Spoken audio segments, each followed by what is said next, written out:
Assalamualaikum warahmatullahi wabarakatuh. Apa kabar sahabat motivasi? Semoga Anda sehat dan sukses selalu. Semua orang ingin sukses, semua orang ingin kaya, cuman cara-caranya akan tentu saja berbeda.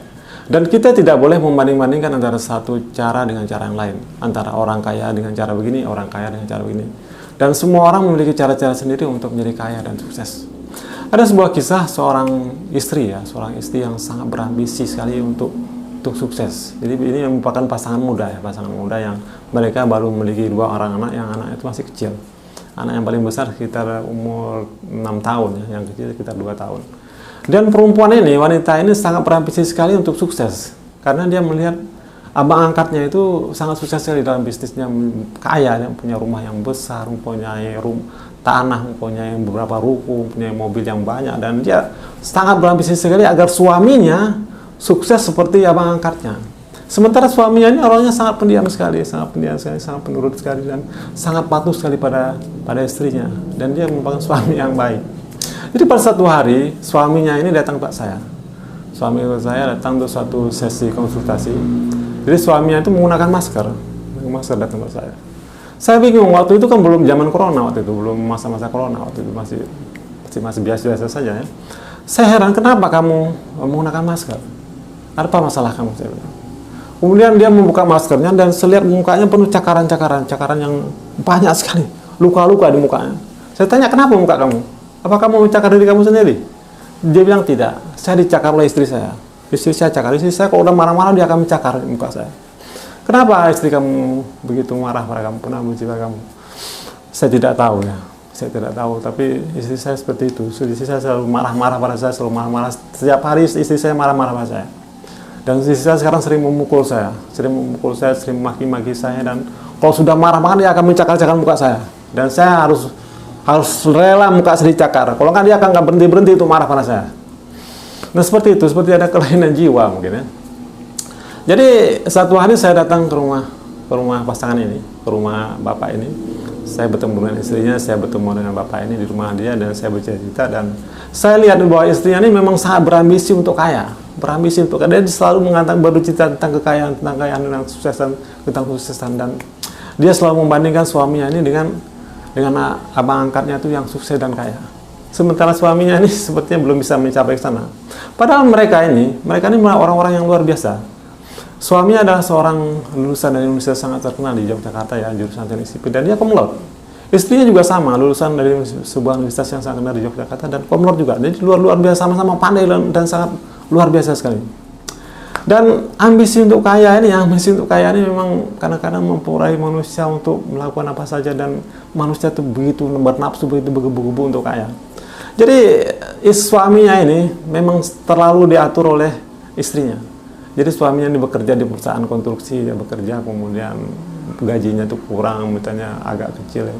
Disuruh pindah sama istrinya untuk bekerja di tempat lain. Lamar lagi suaminya di tempat lain dan diterima lagi bekerja di tempat lain. Kemudian bekerja lagi, di gajinya misalnya agak kurang sedikit. Suruh keluar lagi, suruh pindah lagi, suruh kerja lagi di tempat lain. Dan suaminya juga melamar lagi di tempat lain. Kemudian seperti itu, ulang-ulang seperti itu. Jadi istrinya sangat mengendalikan suaminya. Dan suaminya itu sangat menurut pada istrinya, dia tidak pernah membantah pada istrinya. Tujuannya adalah agar tidak ada keributan rumah tangga. Dan suaminya ini sering terlambat kerja. Pada suatu hari, sering sekali ya, bukan satu hari, sering sekali suaminya terlambat kerja. Kenapa? Karena suaminya ini harus membantu istrinya memasak, ke pasar, mencuci baju, mengepel, menggosok baju, memandikan anak, dan banyak lagi pekerjaan rumah tangga yang harus dilakukan suaminya, membuat suaminya itu terlambat datang ke tempat kerja. Beberapa kali suaminya terpaksa dipecat oleh perusahaan karena terlambat datang ke tempat kerja. Ini adalah contoh-contoh yang sangat menyedihkan sekali ya, seorang suami diperbudak oleh istrinya yang sangat keterlaluan. Jadi pada beberapa hari kemudian suaminya datang lagi ke tempat saya dalam keadaan muka yang penuh cakar lagi sama suami, sama istrinya dia. Mukanya berdarah, ini bekas darah itu masih ada, darah yang mengering, muka suaminya itu masih ada. Dan itu dia menceritakan lagi bahwa dia dicakar lagi sama istrinya, dimarahi sama istrinya, dan sekarang dia sudah tidak punya pekerjaan lagi dan dia menganggur. Dan inilah contohnya ya, contoh yang sangat berambisi kali, dan istrinya sangat berambisi lagi, ingin cepat kaya, memaksakan suaminya supaya cepat kaya. Ini juga salah satu penyebab bagaimana suami kadang-kadang menjadi koruptor. Salah satunya ini dia, karena istri selalu memaksakan suami untuk cepat kaya, akhirnya suami itu melakukan penyelewengan yang sifatnya melanggar hukum. Dan ini mudah-mudahan tidak terjadi. Dan beberapa sekitar 5 bulan kemudian ya, 5 bulan kemudian perempuan ini menelpon saya, dia menanyakan di mana suami saya, apakah suami saya pernah datang ke rumah saya lagi atau tidak datang ke rumah saya. Saya katakan bahwa suaminya tidak pernah datang ke rumah saya lagi, dan saya tidak tahu kemana suami Anda pergi. Kemudian dia menceritakan bahwa suaminya sudah pergi. Mungkin suaminya sudah bosan ya, selalu tertindas, selalu disakiti, suami sudah bukan. Kemudian saya mengatakan pada wanita ini, saya mengatakan, apakah Anda pernah mencakar-cakar muka suami Anda? Berapa kali Anda mencakar muka suami Anda? Saya katakan bahwa Anda ini betul-betul sudah melanggar hukum. Anda sudah membuat cacat muka suami Anda, dan Anda sudah melanggar hukum agama dan hukum negara. Dan seharusnya Anda tidak melakukan seperti itu. Tapi istrinya membantah bahwa dia tidak pernah mencakar-cakar muka suaminya. Dia selalu mengatakan itu. Saya katakan bahwa saya akan melaporkan Anda pada orang tua Anda di kampung. Anda orang tua Anda ustadz, saya katakan. Anda orang tua Anda ustadz, saya akan laporkan pada orang tua Anda. Saya kenal orang tua Anda. Saya takut-takuti seperti itu. Karena saya merasa, wah ini betul-betul keterlaluan ya, seorang istri tega mencakar-cakar muka suaminya karena berambisi untuk kaya seperti itu. Ini merupakan sikap yang sangat keterlaluan sekali, dan mudah-mudahan menjadi pelajaran bagi kita bahwa untuk sukses itu tidak harus seperti itu. Orang berbagai cara untuk bisa ditempuh untuk sukses. Misalnya tadi suami ibu tadi, dia bisa sukses menjadi manajer yang baik. Dia merupakan orang yang sangat patuh. Dia bekerja sangat patuh. Insya Allah kalau dia patuh pada suaminya, pada istrinya, berarti dia juga patuh di perusahaan. Dia akan bekerja di perusahaan dengan baik sekali. Dia mengikuti semua perintah perusahaan dengan baik sekali. Nah, karyawan-karyawan yang baik, yang patuh, akan sangat disukai oleh perusahaan, akan sangat disukai oleh pengusaha. Dan dia insya Allah saya rasa bisa jadi manajer yang ngetop nanti. Manajer yang ngetop, manajer yang hebat, itu gajinya itu miliaran rupiah. Gajinya sangat besar sekali.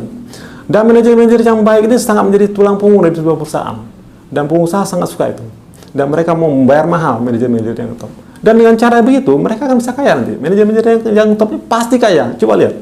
Manajer yang gajinya miliaran rupiah, rumahnya besar, mobilnya banyak, hartanya banyak. Jadi, untuk kaya, untuk sukses itu nggak selalu harus jadi pengusaha. Menjadi manajer yang baik, menjadi manajer yang top, menjadi pekerja yang hebat, Anda akan menjadi kaya. Jadi, jalan untuk menjadi kaya itu banyak caranya. Jadi, kita harus sabar untuk menempuh cara-cara untuk menjadi sukses. Dan mudah-mudahan cerita ini menjadi pelajaran penting bagi kita bahwa banyak cara untuk menjadi sukses. Tidak harus menjadi pengusaha. Menjadi karyawan yang sukses, menjadi karyawan yang hebat, menjadi karyawan yang baik, itu juga akan menjadi cara untuk menjadi sukses. Semoga bermanfaat. Wassalamualaikum warahmatullahi wabarakatuh.